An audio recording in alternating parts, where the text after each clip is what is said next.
பிரியா நல்லபடியா கிடைச்சிட்டாளே, ரொம்ப சந்தோஷமா இருக்கு.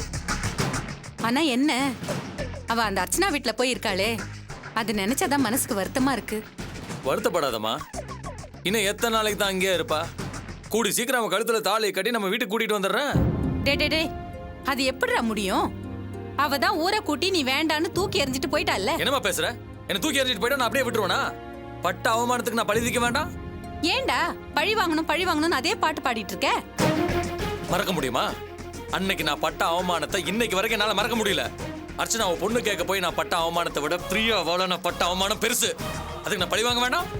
சரிடா, அவ தான் உன் மேல ஏகப்பட்ட கோவத்துல இருக்காளே, அவளை எப்படி நீ சமாதானப்படுத்தி இந்த கல்யாணத்துக்கு ஒத்துக்கு வைப்ப? இல்ல அவ தான் எப்படி ஒத்துக்குவா? ஏமா, பிரியா இதுக்கு முன்னால நம்ம குடும்பத்தோட ஒட்டி உறவாடிட்டு இருந்தாளா, இல்ல அண்ணியோட அண்ணாங்கிறனால என்னோட பாசமா பழகிட்டு இருந்தாளா? ரெண்டு குடும்பத்துக்கும் தீராத பகை. நான் ஜெயிலுக்கு போயிட்டு வந்தவன். இருந்தாலும் அந்த சிச்சுவேஷன்லயே அவளை கரெக்ட் பண்ணி அவ வயித்துல புள்ளைய கொடுத்தன்ல. இந்த தினம் நினைச்சதை முடிக்காம விட மாட்டாமா. பொறுத்திருந்து பாரு.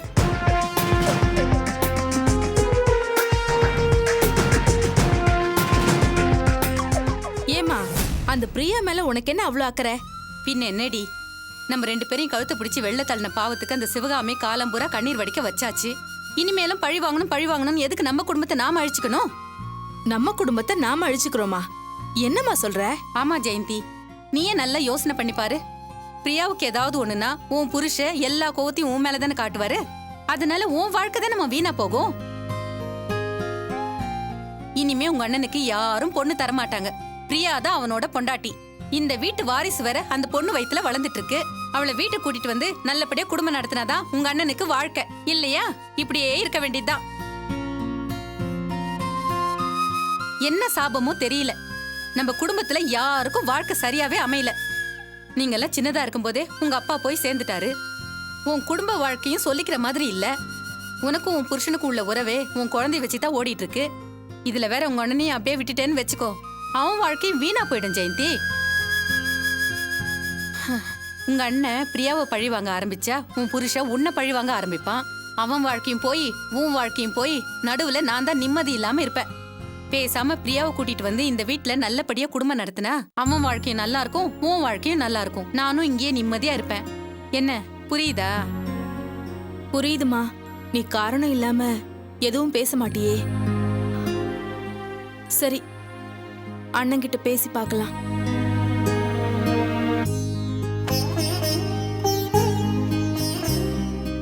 பிரியா, நான் போய் குப்பையை கூட்டிட்டு வந்துடுறேன். நீ கொஞ்சம் அடுப்பை பாத்துக்க. அக்கா, எனக்கு அடுப்பு வேலை எல்லாம் ஒன்றும் தெரியாது. குப்பையை கூட நான் போய் கூட்டிட்டு வரேன்.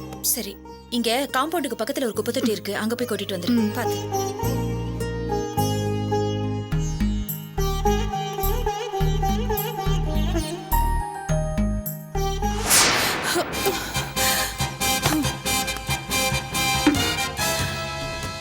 என்ன பிரியா, குப்பையை கொட்ட போனவ குப்பையை கொட்டாம போன வேகத்துல திரும்ப வந்திருக்க? என்னாச்சு? என்னாச்சு? ஏன் இவ்ளோ பதட்டமா இருக்க? என்ன கை காட்டுற? எனக்கு ஒண்ணுமே புரியல.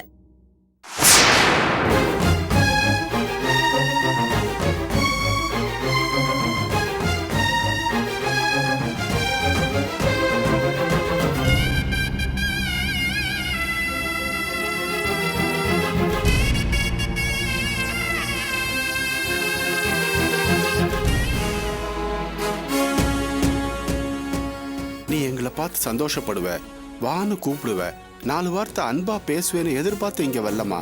பிரியா இங்க இருக்கான்னு கேள்விப்பட்டு தான் வந்தோம். பிரியா இங்கதான் நல்லபடியா இருக்கான்னு காலையில தான் மாப்பிள்ள வந்து சொன்னாரு. தயவு செஞ்சு மாப்பிள்ளைய தப்பா நினைச்சுக்காதம்மா. அவர் வீட்டுக்கு வந்து தகவல் சொல்லும் போதே பிரியாவை காணோன்னு நீங்க தவிச்சு போயிருப்பீங்கன்னு தான் தகவல் சொல்ல வந்தேன். மற்றபடி அவளை நீங்க பார்க்க வர வேண்டாம். அவளும் உங்களை பார்க்க பிரியப்படல. அதையும் மீறி நீங்க அவளை பார்க்க வந்தீங்கன்னா அவ அங்கேருந்து வேற எங்கேயாவது போயிட்டான்னா அவளை கண்டுபிடிக்க முடியாதுன்னு ரொம்ப அக்கறையா தான் சொன்னாரு. ஆனா எங்களுக்கு தாம்மா மனசு கேட்கல.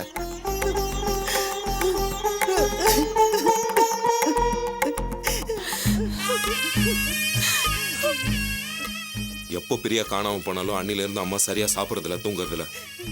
பிரியான்னு அழுது புலம்பிட்டே இருந்தாங்க. அம்மாக்கு என்ன ஆயிடுமோ ஏதாயிடுமோ நாங்களே பயந்துட்டு இருந்தோம். அந்த நேரத்துல தான் மாப்பிள்ளை வந்து பிரியா இங்க இருக்கிற தகவலை சொன்னாரு. எங்களுக்கு நிம்மதி வந்தது, அம்மா குசுரே வந்தது. மாப்பிள்ளை பிரியாவை பத்தி வீட்டுக்கு வந்து சொல்லிட்டு போனதுமே உங்க அம்மா அவளை பார்க்கணும்னு துடிச்சா. வேண்டாம் சிவகாமி, மாப்பிள்ளை இந்த மாதிரி சொல்லிட்டு போயிருக்காரு, அங்க போக வேண்டான்னு எவ்வளவோ தடுத்து பார்த்தேன். ஆனா உங்க அம்மா இல்லைங்க, அவ என்ன வெறுத்தாலும் பரவாயில்ல, அவளை என் கண்ணால ஒரு தடவை பார்க்கணும்னு அழுது புலம்பினா.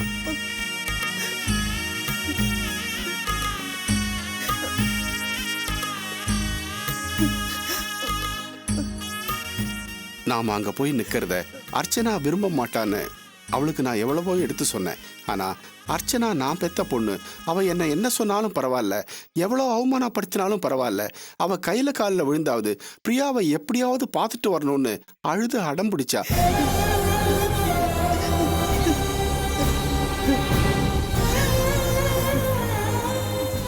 வேற வழி இல்லாம அவளுக்கு ஏற்பட்ட அவமானம் எங்களுக்கு ஏற்பட்டாலும் பரவாயில்லன்னு அம்மா இன்னைக்கு உங்க வீட்டு வாசல்ல வந்து நிக்கிறோம்.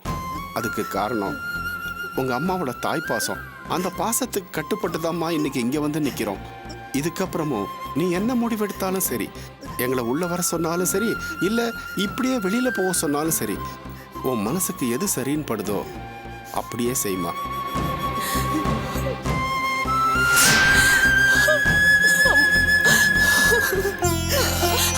பிரியா, பிரியா, பிரியா.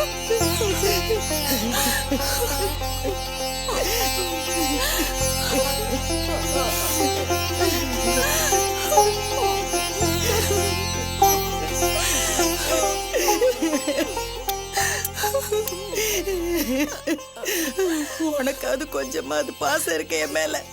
நீ எங்க என்ன பார்க்க மாட்டேன்னு சொல்லி விரட்டிடுயோன்னு பயந்துகிட்டே வந்த. ஐயோ, உன்னை பார்க்கலன்னா செத்து போயிடுவாமா நானு. என்ன மன்னிச்சிருங்கம்மா. தினம் தினம் நீங்க என்னால அவமானப்பட வேண்டாம் தான் நான் வீட்டை விட்டு போனேன். நான் ஏதோ கோவத்துல வீட்டை விட்டு போய் தொலைன்னு சொன்னேன். அதுக்காக நீ வீட்டை விட்டு போயிடுவியா? நீ போயிட்டா நான் நிம்மதியா சந்தோஷமா இருந்துருவேனா? இன்னும் 2 நாள் உன்னை பார்க்காம இருந்தேன்னா நான் செத்தே போயிருப்பேன். சரி வா, நம்ம வீட்டுக்கு போலாம். பிரியா, நான் கூட ரொம்ப கோவமா நடந்துக்கிட்டேன். இனிமேல் அப்படி நடந்துக்க மாட்டோமா? மாமா வீட்டுக்கு போலாம். என்ன மன்னிச்சிருங்க. இனிமே நாங்க வரமாட்டேன்.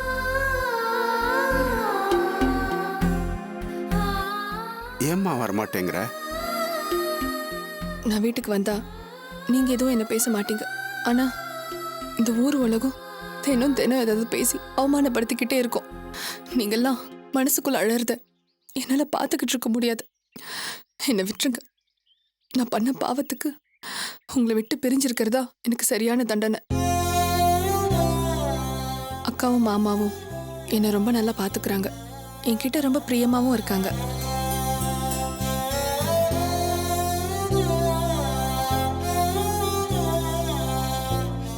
என் எதிர்காலத்தை பத்தி நீங்க கவலைப்படாதீங்க. நான் இங்கே இருக்கேன். நீங்க போயிட்டு வாங்க. இப்ப மட்டும் ஊர் உலகத்துல பேசாமலா இருக்காங்க? நான் தான் உன்னை திட்டி திட்டி வீட்டை விட்டு வெளியில அனுப்பிட்டேன்னு என்ன பத்தி தான் பேசுறாங்க. ஊர் கிடக்குதுமா ஊரு, அது அப்படிதான் பேசும். நீ அதை பத்தி எல்லாம் கவலைப்படாத. இனி நான் உன்னை ஒன்னும் சொல்ல மாட்டேன். வாமா வீட்டுக்கு போலாம்.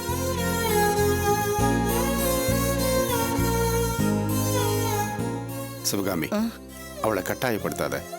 அப்புறம் அவ இங்கேருந்து வேற எங்கேயாவது போயிட போறா. என்ன, இப்ப நம்ம மாப்பிள்ளை வீட்டுல தானே இருக்கா? இருக்கட்டும்.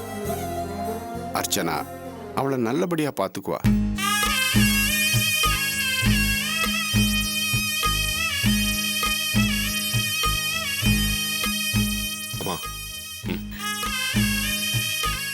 இந்தம்மா, இந்த பணத்தை வச்சுக்க.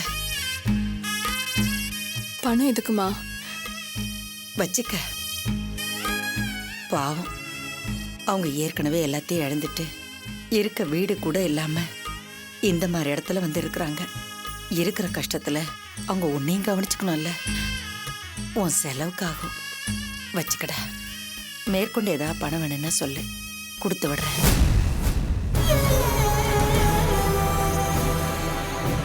பிரியா, இப்பவே நீ அவங்க கூட கிளம்புறியா? பணத்தை அவங்க கிட்ட கொடுத்துட்டு இங்க இருக்கிறதா இருந்தா உள்ள வா, இல்ல அவங்க கூடவே அவங்க வீட்டுக்கு போயிடு. அது இல்லம்மா அர்ச்சனா, பணம் கொடுக்குறோன்னு நீ எதுவும் தப்பா எடுத்துக்காத. இங்க பாருங்கப்பா, ஒரு கர்ப்பிணி பொண்ணை வச்சு காப்பாத்துற அளவுக்கு என் புருஷனுக்கு திராணி இல்லாம இல்ல. இன்னைக்கு அவர்கிட்ட ஷெட் இல்லனாலும் மரத்தடியில தொழில் செஞ்சு 4 காசு சம்பாதிக்கிறாரு. எங்க 2 பேரையும் வச்சு காப்பாத்துற அளவுக்கு திறமையும் நெஞ்சில உரமும் இருக்கு. உங்க பொண்ணு மேல பாசத்தை காட்டுறதா நினைச்சு ஏன் புருஷனை கேவலப்படுத்தாதீங்க. அம்மாடி, நான் ஏதோ வாய் தவிர அப்படி சொல்லிட்டேம்மா. உங்களை நான் குறை சொல்லணும்னு சொல்லலம்மா. எல்லாம் எனக்கு தெரியும், நீங்க எதுவும் சொல்ல வேண்டாம். என் புருஷனை பத்தி எப்பவும் மட்டமா பேசுறது தானே உங்க வேலையே. என்ன அர்ச்சனா எப்பவுமே இப்படியே பேசுற? நான் இப்பெல்லாம் மாப்பிள்ளைய தப்பாவே சொல்றது இல்லம்மா. அவரை நான் சாமி மாதிரிதாம்மா பாக்குறேன். தெரியும், இந்த மாதிரி நீங்க பல தடவை பேசி நாங்க நம்பி ஏமாந்ததெல்லாம் போதும். இது என் வீடு. என் வீட்டு வாசல் முன்னாடி வந்து நின்னு என் புருஷனை பத்தி தப்பா பேசினா அதை பார்த்துட்டு என்னால தாங்கிக்க முடியாது. முதல்ல நீங்க இங்க இருந்து கிளம்புங்க.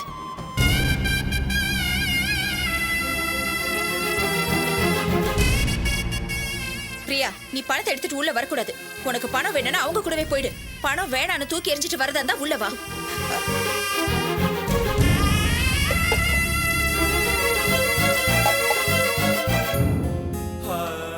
ஒரு காலத்துல நான் தப்பா சொன்ன கூட அதை நல்லதா புரிஞ்சுக்கிட்டு என் பேச்சு கேட்டு நடந்தா. இப்ப நான் நல்லதே சொல்றேன், எல்லாத்தையும் தப்பு தப்பாவே புரிஞ்சுக்கிறா. என்னைக்குதான் என் மனசு புரிஞ்சுப்பாளோ தெரியலைங்க. சரி விடு சிவகாமி, கால நேரம் வந்தா எல்லாம் சரியாயிடும். வா போலாம்.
அப்பா,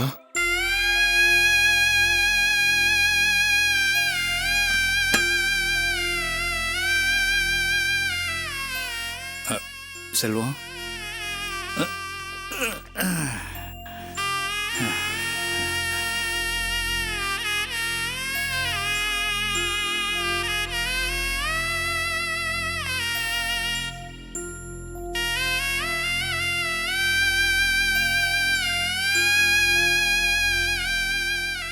என்னப்பா இது? அது வந்து எத்தனை நாள்ப்பா இந்த வேலையை பார்க்குறீங்க? ஒரு 2-3 நாளாக தான்ப்பா. அப்போ இந்த ஹோட்டல் வேலை எல்லாத்துக்கும் காரணம் வாசுதான்ப்பா. என்னப்பா சொல்கிறீங்க? ஆமாம், நான் பாட்டுக்கு ஏதோ என் வருமானத்தை பார்த்துக்கிட்டு தன்மானம் அதுக்கு இதுன்னு சொல்லிட்டு அவங்களோட சேராமல் ஒட்டாமல் இருந்துட்டேன். அது அவனுக்கு பொறுக்கலை. நான் எப்போவும் அவங்ககிட்டயே கையேந்து நிற்கணுங்கிறதுக்காக அவனோட செல்வாக்கை பயன்படுத்தி நான் எங்கே போய் வேலை செஞ்சாலும் என்ன இங்கேருந்து விரட்டி விடுறதுக்கு வழி பண்ணுறான்ப்பா. அதான் பார்த்தேன், தெரிஞ்ச ஒரு புள்ள இந்த வேலை பார்த்துக்கிட்டு இருந்தது. என்னப்போ இந்த வேலைக்கு வரையான்னு கூப்பிட்டான். சரி, வாசு பாக்கியங்கிற சாக்கடையில் விழுறதை விட இந்த சாக்கடை அழுதுங்கிறது முடிவு பண்ணி இங்கே வந்துட்டேன்ப்பா. என்ன பண்ணுறது, சரி விடு. வீட்டில் இருக்கிற சாக்கடையை தான் அள்ள முடியல, இந்த சாக்கடையாவது மனசு திருப்தியாக அள்ளிக்கிட்டு இருக்கேன்ப்பா. ஆனால் உங்களுக்கு இந்த மாதிரி வேலையெல்லாம் பழக்கம் இல்லையப்பா, அப்புறம் எப்படி? வேற வழி இல்லை செல்வம். ராணி நான் உனக்கு உசுறு. அவளை என்ன நம்பி விட்டுட்டு போயிருக்கேன்.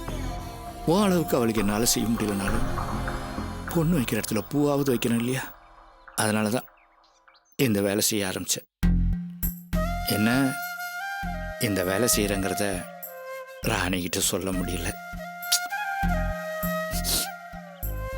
உடம்பு வலி நாத்தம் தாங்க முடியல. அதனால தான்ப்பா குடித்தேன்.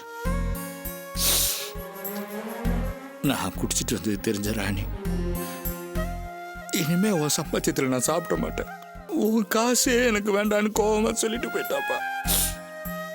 நான் என்ன செய்யறது செல்வம்?